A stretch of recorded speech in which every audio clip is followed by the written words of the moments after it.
MRecktv.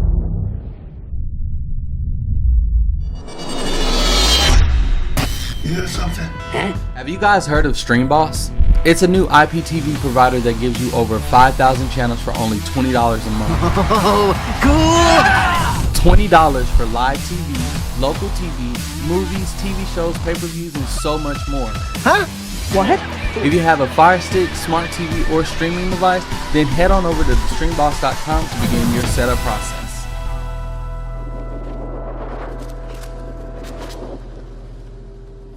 Peace, world. We live on MRecktv. I got a special guest in the building. He goes by the name of Tah Murder, aka Caddillac Tah. Yes, Hey, sir. my brother. How Yes, you? sir. Chilling, baby. Yes, sir, man. It's been a minute, man. We go back, man. We got a little history. Wow. We go back. Let's go to the beginning. You know what I mean? Let's go. We're going to take them back to Pop City, but even if we can go before that, let's start with the name. Yeah, like, all right, so the name, right? Like I was telling you, originally Tah Murder, you know what I mean? So I came in with Tah Murder. That was my handle. You know what I mean? You know, through all the Irv Gotti Presents the Murderous projects, all the features on Rule, everything I was doing was under Tah Murder. And, Got you. And when it was time, you know, when it was getting time for me to do my shit, you know, it was like, yo, you might need to think of, you know, something more, you know, not commercialized, but something more, you know, Marketable. Right. That's the word I was looking for. Yeah. For me, something more marketable. So with me, I'm like, you know, not even sugarcoating the street off the block. I'm like, marketing. That is the marketing. Get me, the Tah Murder. That's the marketing right there. But you know, after giving it some thought, I was like, you know what? Nah, matter of fact, let me think of some other. You know what I mean? Because I don't want to have nothing be in the way of, you know what I'm saying, you know, my blessings, you know what I'm saying, and whatever was supposed to come to me. You know what I'm saying? Facts. So we was recording one of Rule albums in LA. We stayed out there for like 3 months, and we had a little mansion and shit that we had rented. And just back and forth to the studio every day. Just rented a bunch of cars, probably like, you know, 5, 6 cars, you know what I mean? Might have been more than that. You know what I mean? We had like some Benzes, you know what I mean? Some Benzes, you know what I mean? And like some caddy trucks.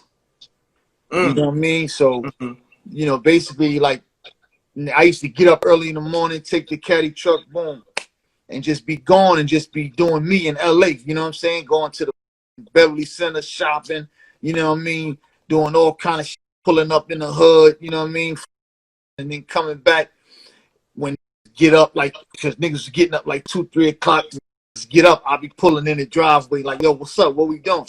You know what I mean? So niggas like, yo, this get up every day, like 7, like 8 o'clock. I'm just get up early, no matter what time I go to sleep. So it's like, just get up every day and with that caddy truck, man. This driving that Caddillac trucks, my man BJ was like, yeah, man, this Caddillac Tah. But that's what he was saying as a joke, you know what I mean? He was like, yo, this Caddillac Tah. He kept saying Caddillac Tah, and he was saying that shit the whole day. And we was joking around. I was like, yo, you know what? I said, yo, that shit sound fly. I'm gonna fuck with that. I'm gonna take, you know, you around with the Tah, but I'm gonna put the Tah, and I'm gonna just leave it like that. Caddillac around with the Tah. You know what I mean?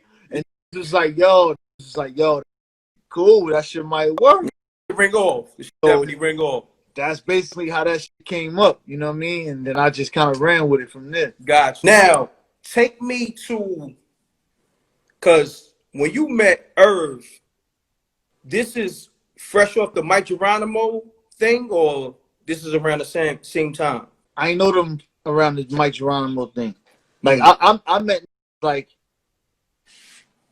the last song, which is a crazy story. I guess we could probably go into that. Hell yeah. I met in the studio when Rule was recording the Vinny Vedavici album, and was like this album was done, and there was like one song left, and I met around that time, and just so happened that last record that went on his album was the record that we did. You featured on. It was called The Murderers. You know what I mean? And that's kind of like where Gotti got the idea for The Murderers. Irv Gotti presents The Murderers. But what I was, long story short, yeah, I didn't know around the Mike Geronimo era. I met like right when Rue was recording that Vinny Vettavici album. Got you. That's kind of ill. This nigga Ja Rule, he already had the Holla Holla popping and a few other singles popping then. So if you came in the studio during the last song and you get on that joint, this was already like becoming a star. So yeah, it was popping. I mean, the Holla Holla was in rotation. Got you. It was in rotation. Got you. What was the vibe like when you met Rule? Like what was his vibe? I mean, it was a cool vibe. I mean, it wasn't really, you know what I'm saying? It was a cool vibe. It wasn't nothing like, you know what I mean? He was a cool, you know what I'm saying? He was a cool when I first met him, you know what I mean? Gotti had a different vibe though. You know, I guess Gotti had like the executive vibe. My man Kareem from the projects, from 40 Projects, he with Chris. Him and Chris was close. And also my man Rab, who made beats for, he was close with Chris. You know what I mean? So both of them was kind of telling Chris about me, like, yo, you gotta meet my man spit, get busy. You know what I mean? You gotta meet my, you know what I'm saying? So I wound up going up to the studio with Kai. Kai took me up to, Chris was like, yo, bring him up to the studio. So that's how I got me and my man Kai. We went up to the studio. Like I said, Rule was recording his Gotti was like, yo, spit something. You know what I mean? You know, that type of So me, I mean, we in the studio joint, and like, you know, where you record, and I forgot what studio it was, man. Might have been the Hit Factory, but like the booth was like big, where it had like a bed and like a couch. I guess that was like a room where it was doing all nighters and needed to, you know what I mean? So we was in that part, and homie was like, yo, spit something. So I'm like, all right, I start spitting my me thinking like, yo, just probably overthinking it. I'm like, damn, let me spit some songs I wrote, because I know this is like an executive. This is some record.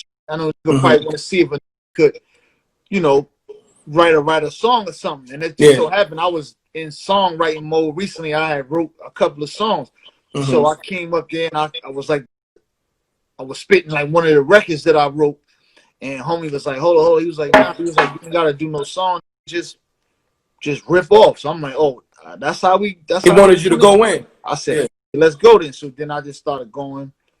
And the whole time homie was just sitting there like, you know, with the poker face.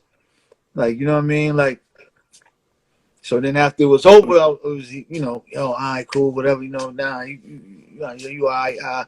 So when I left, I kind of left like, damn, this wasn't probably kind of feeling, you know, and I was and I was talking to Chris with my man Kai, and he was like, yo, homie, probably feeling, you know what I'm saying? He was like, nah. Chris was like, nah, come back. I'm saying, just come back up to the studio, man, and keep coming up. So the following week, I came back up to the studio. Rule still recording. Spit some. Came back another week, and this week I came up. It was other niggas up there. That's when I first met Black Child. Black Child was up there. Some other from the hood was up there. I forgot this nigga name. He was making a lot of noise. Like niggas was like, yo, he's supposed to be like the next. He was up there. Vita was there. That's the first time I saw Vita. You know what I mean?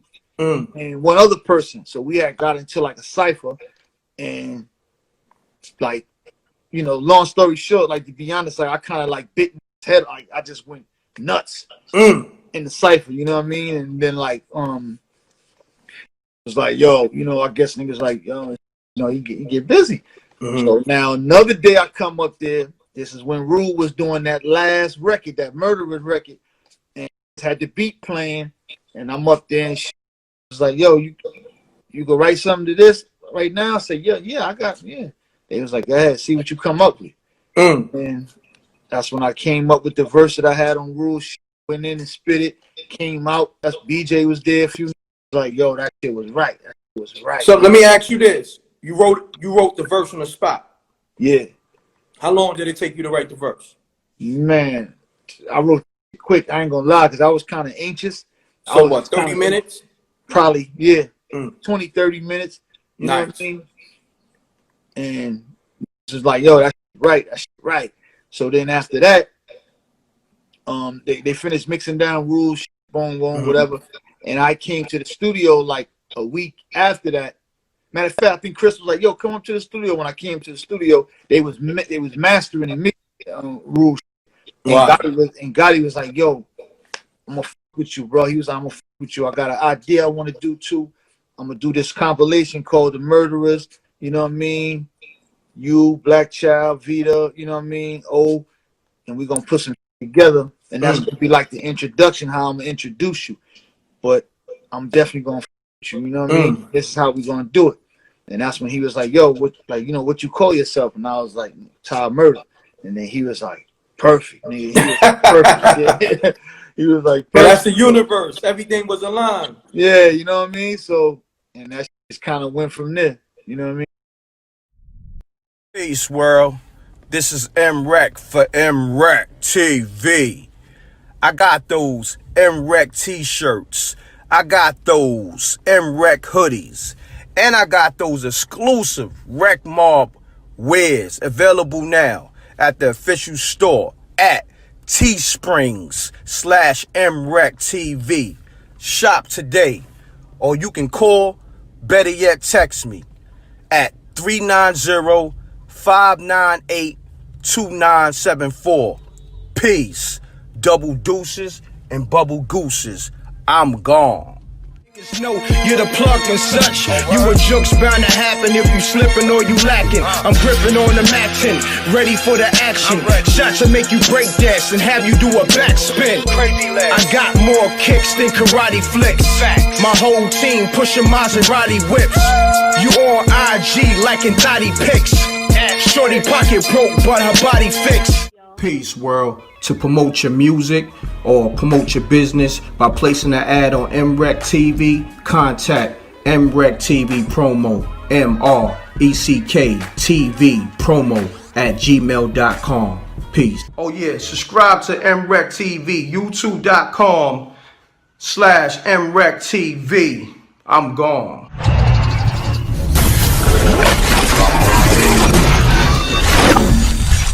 MRecktv.